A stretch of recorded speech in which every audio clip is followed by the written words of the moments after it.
Hello. Can everyone hear me okay? It's wonderful to be here in Israel. I was mentioning to some people that this is actually my third time here. We've been working with a number of technology partners in Israel for several years, and it always impresses me the technology startup culture here. So I hope that we'll be able to engage with other partners in the future, especially as these exciting new technologies start to evolve in this space. As I said, as the moderator said, my name is Johnny Lee. I'm an engineering director at Google. I lead the Google Tango project, and I figured I would give you a little bit more detail about what we've been working on and give you some demos. So when we think about the mobile phone that's in our pocket today, it's been this incredible evolution over the past 10 or 15 years, where the amount of sensors and the capability that we have in our devices is going up tremendously. It was not too long ago to remember phones that didn't have front-facing cameras or even rear-facing cameras. But nowadays, we expect the image sensor to be one of the primary features of the phone that we buy. And when we take pictures today, we don't no longer take pictures just for memories. It's become a communication tool. When people use Instagram or Facebook or Snapchat and they're sharing pictures, they're usually sharing pictures about what's going on right now, who I'm hanging out with, or what I'm doing. And it's just as much about talking that it is about taking photos. Gyros and accelerometers started off in phones originally just to help with the orientation of the landscape and portrait of a phone. But now it's become the foundation for things like health analytics, pedometry, and even potentially identification based off of your movement patterns and activity detection. So it can tell when you're walking or sitting or driving. And we now have phones that have, we expect fingerprint sensors on basically all of our phones now, and this is probably one of the most recent sensors that have gotten adopted. And the first use case is simply touching the phone to easily unlock it, but it's then becoming the foundation for things like mobile payments. And so Tango and some of the work that we're doing at Google is very much along this thread to introduce additional sensors, introduce additional capability to expand the scope of what we expect our devices to do. And Tango specifically is about giving devices a better sense of space and being able to use a sense of vision. All of you were able to wake up this morning, navigate through your home, drive to this hotel, and you roughly know about how big this room is, and you know about how far you are from the person right next to you. And all of that required this perception of space and movement that we often take for granted on a regular basis. It's so fundamental to the way we live, we don't even think about it as a meaningful skill. But computers don't have this today. And it underlines a lot of our social interactions with the people you will talk to at the conference today. You'll probably notice if you're standing too close to someone or too far from someone, or who you're facing has a lot to do with how you're communicating with them. So Tango is an effort to give every device, starting with our mobile phone, this human scale understanding of space and physical movement. And the way we do that is by adding new sensors and new hardware. And one of the observations that really kicked off the project back in 2013 was that in about that same time frame, about 3 years ago, the average amount of computing processing power in your phone exceeded the amount of compute that was in the vehicle that won the 2005 DARPA Grand Challenge. So it's very likely that the phone that you have in your pocket has more processing power than this vehicle from Stanford that was able to drive for 132 miles autonomously through the Mojave Desert. And the only thing different between your phone and this vehicle, of course, other than the car and the engine, but it's the sensors and the software that went with it. So Tango is about adding some of these new capabilities. And we've been working with partners, mobile phone partners, such as Lenovo, to add additional components. So we have the standard color camera, which is used to take photographs. We add a sensor for depth sensing. This is an infrared detector that tells us about the floor and about the walls and about the furniture. We have a flash for taking photos, and we have an additional camera that we call a motion tracking camera. And this is a little bit like the sensor that's at the bottom of your mouse. When you move your mouse forward and back, or left and right, it provides additional information about how your hand is moving. So I'm going to play some videos, but I'm actually going to pause it now and then to talk about what's going on. These videos are actually online, so if you paid very close attention to Tango before, you may have seen this material. But I wanted to give a chance to talk about what's going on in each clip.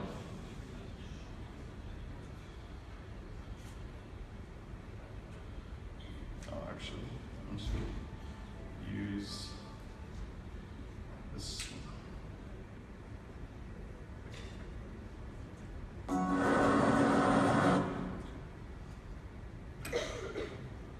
So what we do in Tango is we do a combination of computer vision and sensor fusion with the gyro and the accelerometer. So in the lower left, what you'll see is a set of points that are being tracked by the onboard computer vision system. And we watch the movement of these dots, and we combine that with the gyro and the accelerometer to produce the movement on the right.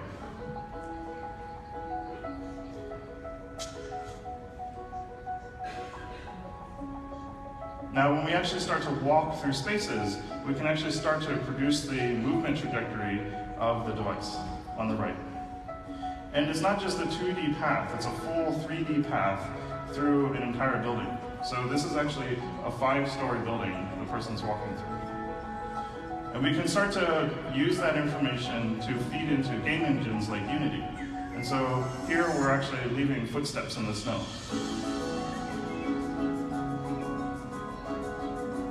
And you can use the device itself as a game controller. So you can point at the blocks and pick them up and throw them as if you were grabbing them in real life. We did the stress test with the tracking system, but you can see that even in this roller coaster, we're able to get this loop-de-loop and pick up the corkscrew as the person's going through the ride. I'll pause here to give a little bit more detail on the visuals. But what's going on here on the left, again, is the vision tracking system that produces the dots that are interesting in the environment. What we also have is these yellow dots on the right. And these yellow dots are basically the anchors the system is using to recognize where it is. And as the person walks, the triangle represents the person's movement. So even in environments where there's lots of people moving, such as a cluttered subway or train station, we're able to track and localize where the device is.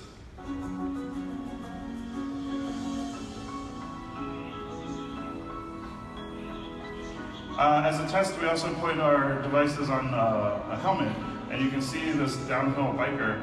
We're able to reconstruct the full trajectory down the hill, even all the tight turns and twists. This is a stress test of our tracking system, where the person's swinging it back and forth like a baseball bat, but you can see in the top-down view, we're continuing to track their position in the room fairly robustly. And when we start to create larger maps, we collect more and more of these points. We can position someone inside an entire room. And this is essentially giving us centimeter accurate level indoor positioning. We also have the depth sensor, which captures the geometry of the room. And so real-time on device, we can start to reconstruct the full space of the user.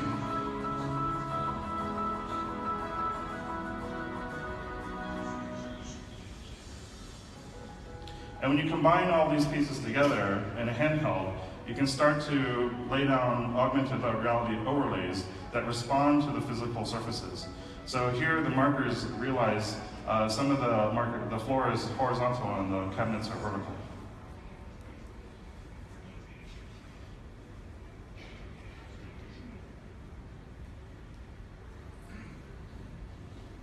Okay, so we're going to switch to the tablet, and I'll give you some demos.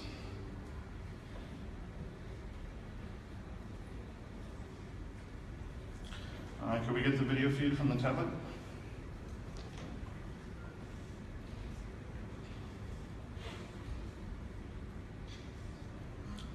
able to switch?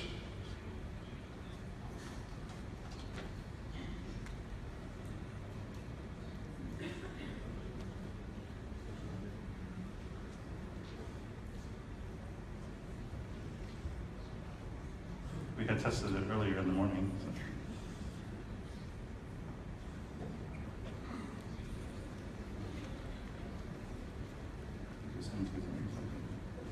Okay. Unplug and replug. That's all you always have to do.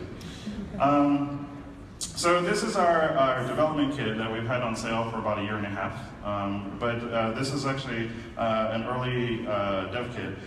We started selling commercial devices, including these sensors, in November, and I'll talk a little bit more about that in the future. So this is a little bit of the diagnostics information that you saw in the video. And this gives you a sense of what the device sees. You can see it has this very wide field of view grayscale camera. In fact, I can see my fingers that are holding the device. And I can actually see most of the stage from this single viewpoint, all the way from that end of the stage to the podium. And the reason why it's so wide is because if you think about your own human vision, you have this enormous peripheral field of view. And you use that information to help you understand the space around you. If you think about fun houses where they have these rooms that are rotating, often people get dizzy and they stumble walking through those spaces. And that's because of the visual feedback from everything happening in the room. So you can think of this camera as a little bit of giving the device peripheral vision. We also combine it with the gyro and the accelerometer to produce the movement pattern in the upper right. So the top one is the gyro and the accelerometer. The top one is a view from the top, and this is a view from behind me. So what's different about a Tango device is that not only can I respond to motion, rotation motion, but I can respond to physical movement. So when I draw circles, it's actually tracking that circle, and I can walk to this end of the stage, up to the limits of my cable, walk to this end of the stage. And if I unplugged the wire, I could actually walk around this entire building, and it would continue to track my position. The bottom view is a view from behind me, and it shows that if I raise the device and lower it, it's actually tracking it in full 3D. So this is essentially full 6-degree freedom tracking, but everything is self-contained in the device. You don't need external cameras, you don't need external beacons.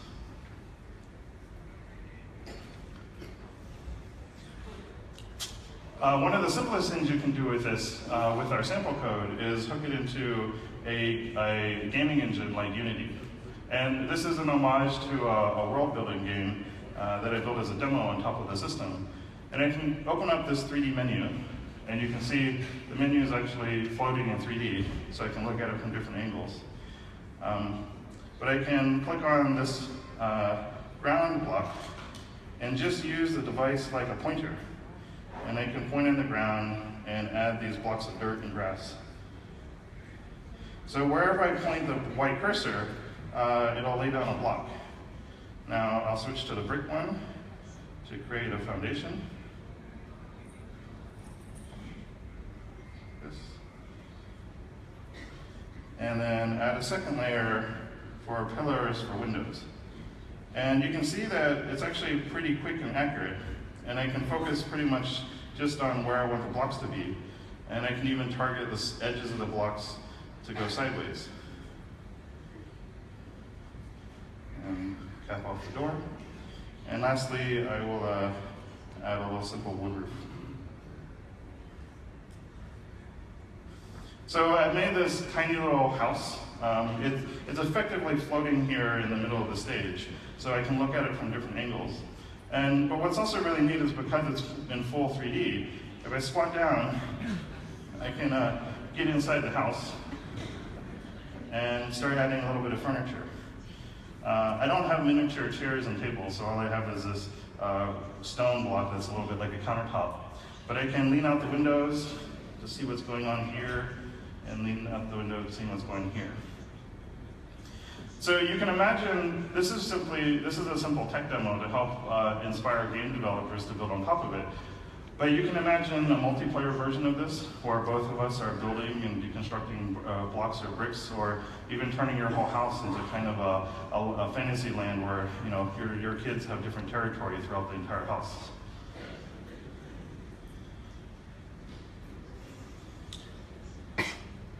One of the other functionalities that we have on the device is a 3D sensor. And as I mentioned, this 3D sensor gives us geometry information about the floors and the walls. So this is an app for doing 3D scanning. And you can kind of see the data that it gets. We can make out this chair, we can make out this floor, and the wall. But if I hit record, it'll start to accumulate this data and build a 3D scan of the space.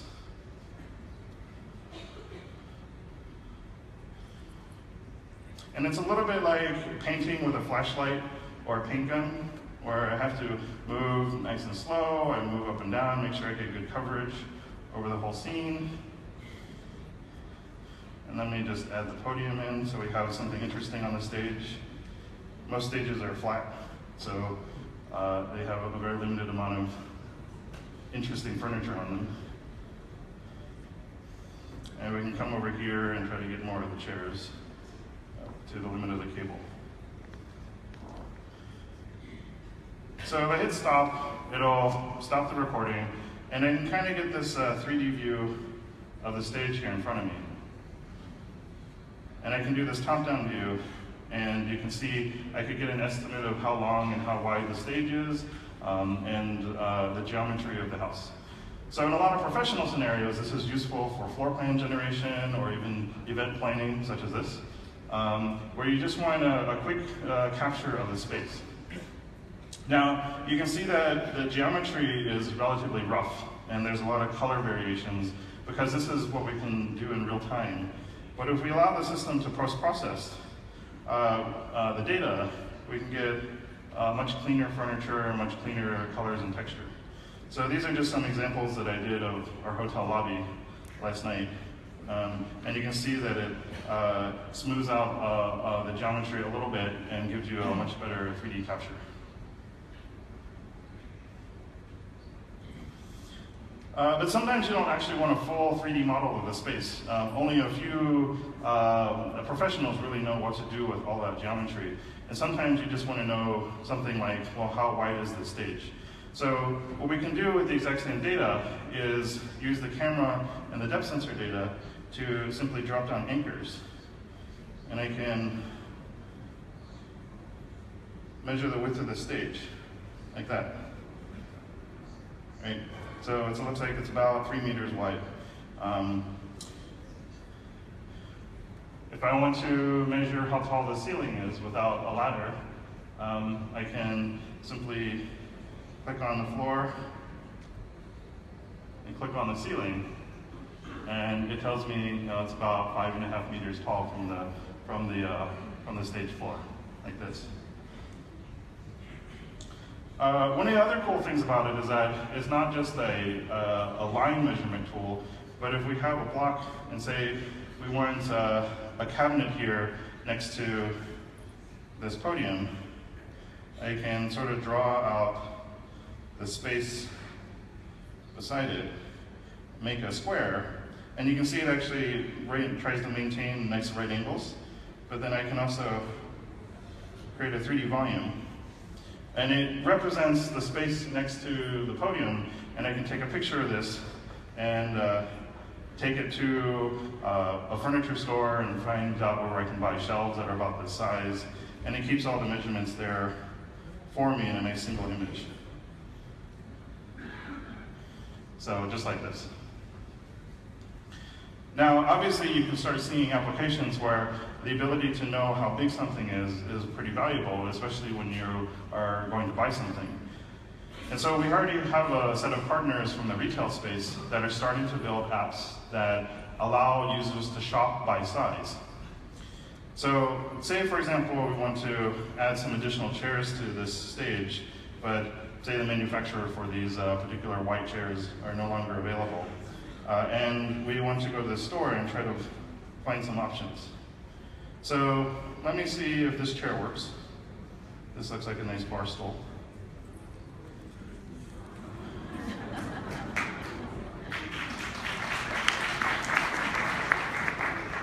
So this is from a company called Wayfair, which is one of the largest online retailers of furniture.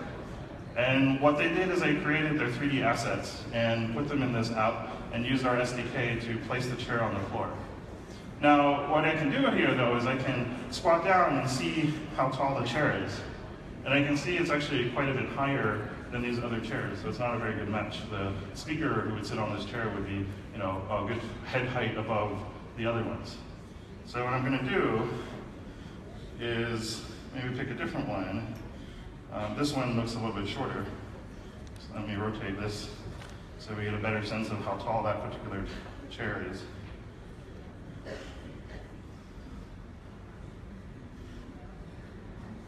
All right. So, it rotated back. So now this wooden chair is a little bit shorter, and it looks like it's about the same height. This one is actually a little bit too short, so I can flip through the catalog and find someone that matches.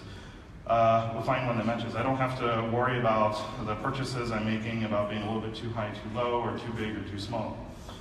And so you can see that the ability to help users find the product they want without them making a mistake is very valuable. If I had bought the wrong table or the wrong lamp, it would take many hours of my day to repack that shipment and then ship it back to the seller. And so this is good for both sellers and users in online shopping with mobile devices. And we're starting to see more and more people shop using their phones. Another simple example of what we can do with this technology is, of course, games. So this is Gray. Gray. Oh, there you go. So this is also a tech demo that we use in our sample code to give developers a little bit of inspiration about what they can do. But one of the good things about this is that because we have a full 3D sensor, Gray actually knows how tall this chair is and can jump on it like that.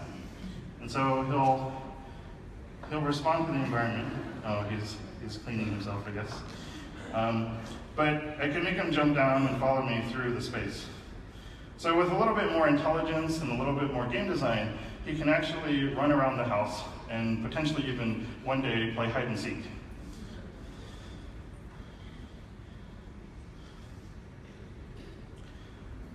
One of the other demos I like to show is a game from Shell Games called Domino World. And the last time I played with dominoes, I was probably in middle school, and we had a big giant tub of plastic pieces. And it would take a half an hour just to pull it out and lay them all down. And if I did anything wrong, I would accidentally knock one over and ruin 10, 15 minutes worth of work.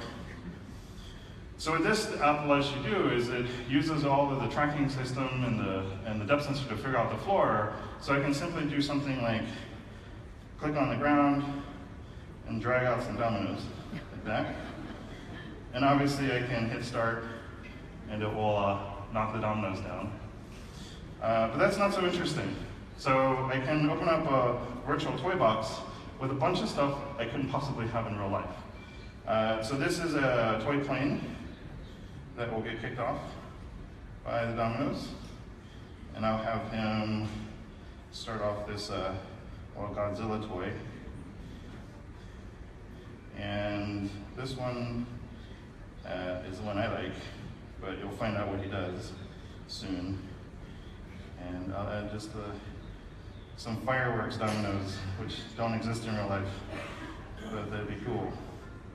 Okay, so now I have this little virtual toy set on the stage, and let me get up close and then hit start. Oh! Maybe I made it too far. Let's see. Maybe that'll be good enough. We'll try. We'll add some extra dominoes in case that's too short. There we go. Surround that guy. There we go. Just like in real dominoes, if they're too far apart, it doesn't kick it off. There you go. Oh, it also kicked off the UFO. So, I guess just like in real life, you have to make sure that you lay out your domino set correctly. But at least this way I can hit reset and start over very easily. So another one is educational apps. So we have, fix my microphone. This is an app from the American Museum of Natural History. And they have an exhibit in their museum about the evolution of dinosaurs, about how they grew, how they came from birds. And so they took the assets from their exhibit and created an interactive 3D app so that you can look at the exhibit in your own home. This is a velociraptor. And I can place him on the stage and he'll look like he's right there. The art style, which is this polygonal aesthetic, was actually their aesthetic choice because they didn't actually know what dinosaurs really looked like. Rather than give them artificial skin texture or feathers, they decided to scientifically give them this polygon look. And so these are the actual assets that they use in their museum. But the nice thing about it is that I can actually see about how tall a velociraptor is, which looks to be about this tall. And I can see him in comparison to other dinosaurs, like this. So this one is a Cardiopteryx, and he's actually slightly taller than I am up here. Though of course everyone's favorite dinosaur is a Tyrannosaurus Rex. And there he is right there, but he actually looks kind of small. And if you look at the upper right, it's actually only at 20%. So he's only 1/5 his normal size. So what I can do is I can press the plus button, and we can start to get him to be full size, and make sure I don't walk off the stage. Yeah. There you go. So that's what a T-Rex looks like on the stage here. There you go. If I backed up a little bit further, I could get him in frame, but I don't want to fall off the stage. So let's go back to the laptop now.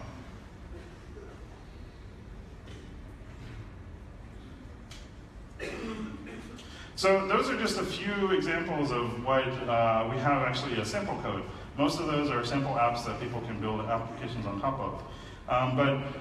As I mentioned, starting last month, our first product with Lenovo started shipping in the United States. It's $499 retail.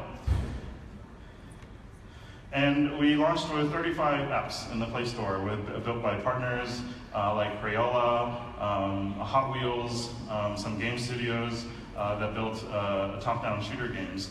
And a lot of those apps were able to be translated to Tango very well, especially games that are viewing down from the top. And so we allow phones to do more than they could today. We can measure spaces, physical space. You can do things like shop by size. We let you play with virtual pets without all the cleanup. And you can carry a whole toy box right in your pocket. And in the future, we want to add more and more capabilities. And so we've done some pilot demonstrations of using this for indoor navigation, or allowing you to walk through a museum where you can leave information anchored in the physical space. So to us, augmented reality isn't so much about putting stuff on top of the camera or through a pair of glasses. It's mostly about giving a shared meaning on top of the physical world. And what do I mean by that?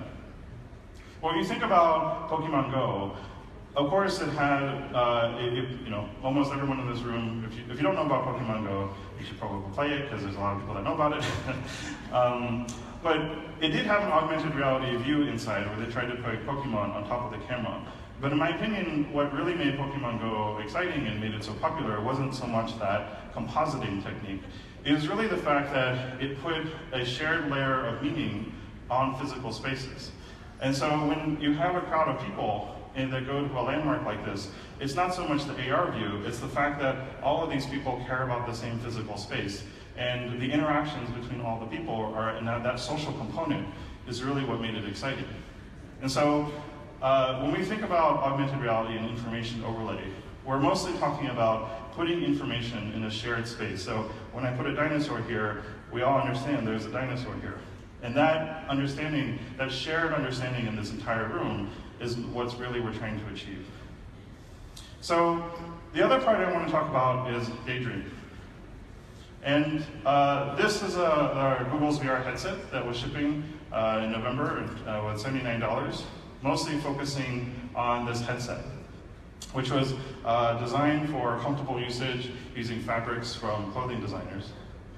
And this is the view that you have when you boot it up.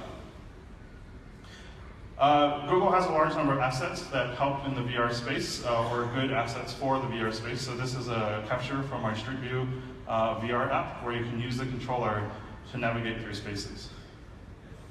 And so working with partners and content creators, Daydream is expected to have over 100 apps available later this year. So these are our two hardware platforms today, Daydream and Tango.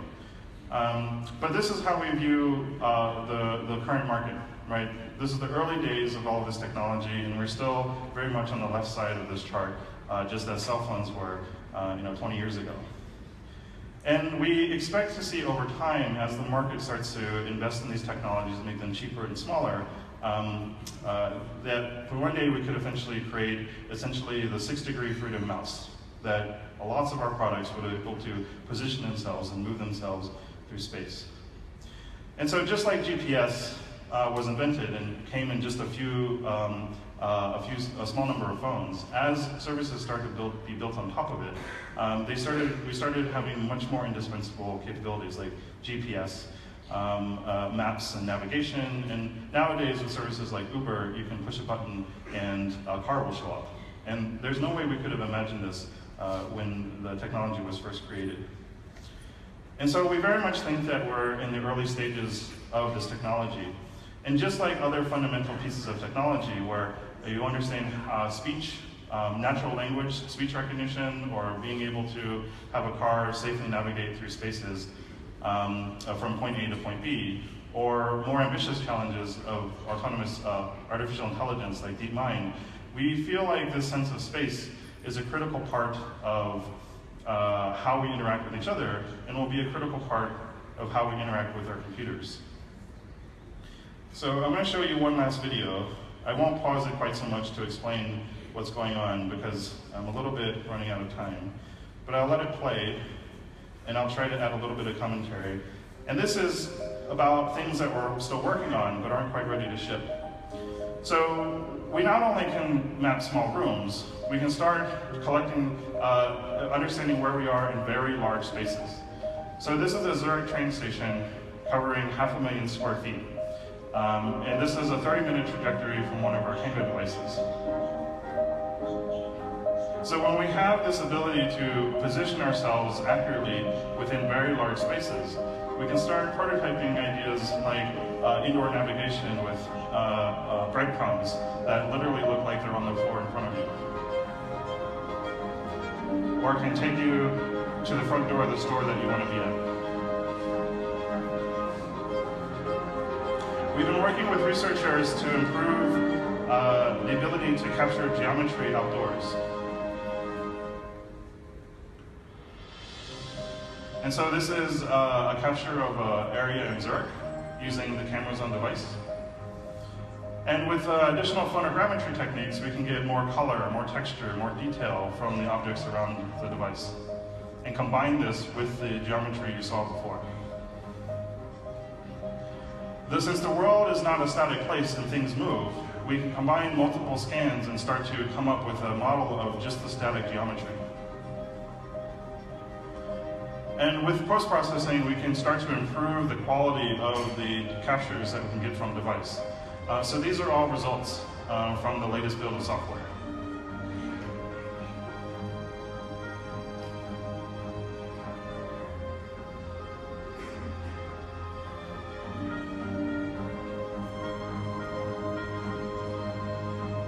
And one of the interesting things is that you can take a Tango-enabled device and capture an entire room. And once you have the model of that room, you can load that same room up in a VR viewer. So this is a Tango device that's localizing in the same frame it just captured. And so this person has a VR headset on, so he can't see the actual room. All he sees is a 3D capture of the room that he's in. And he can even sit down in this chair, even though he's effectively blindfolded. I'm going to pause here on this one video to explain what's going on. What we have are two people wearing Tango-enabled devices as VR headsets, but they're in the same physical room. So their head representation is about where their physical head is located. And they're passing back and forth a third Tango device that's also localized in the same room. It's being filmed by a fourth Tango device that someone is holding. And you can clearly see that they can pass the tablet back and forth, and you can clearly see who has possession of the tablet, depending on how it moves. And this is what happens when everything starts to share a common coordinate frame. And we have a few partners that are really interested in using the technology for robotics. This is from a research project in ETH University. And they took our sensor suite and put it on a UAV, and this is flying at around 40 kilometers an hour, and we're able to track the trajectory around this 7-meter circle, even without GPS or any other beaconing system. And we had a short partnership with NASA, where they wanted to build autonomous robots to help their astronauts on the space station. So they had to do testing in microgravity, and so they launched one of our prototypes up to the space station about a year and a half ago. And this is early data back from that experiment. So you can see the trajectory of the device is being reconstructed as the astronaut is taking it through the different arms of the space station.